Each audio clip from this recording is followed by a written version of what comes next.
some windy conditions out there right now. I was just watching this camera and how it's kind of bouncing around a little bit in Santa Monica. So be prepared for, one of those hair days.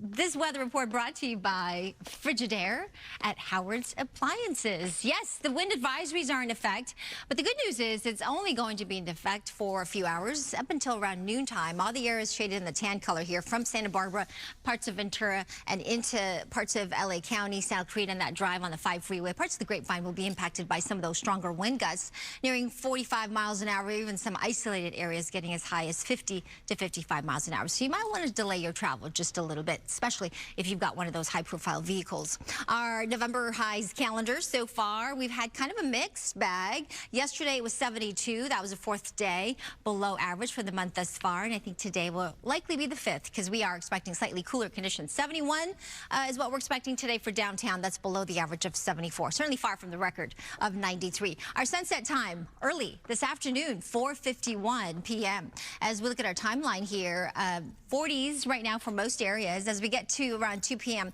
72 in Santa Clarita, a little less wind at that hour, so that's the good news. 71 in Burbank, 72 in Pasadena, same for Boyle Heights, out towards Big Bear Lake, 49 at that hour this afternoon, so chilly up in the mountains, 78 Palm Desert to that 71 in Hemet.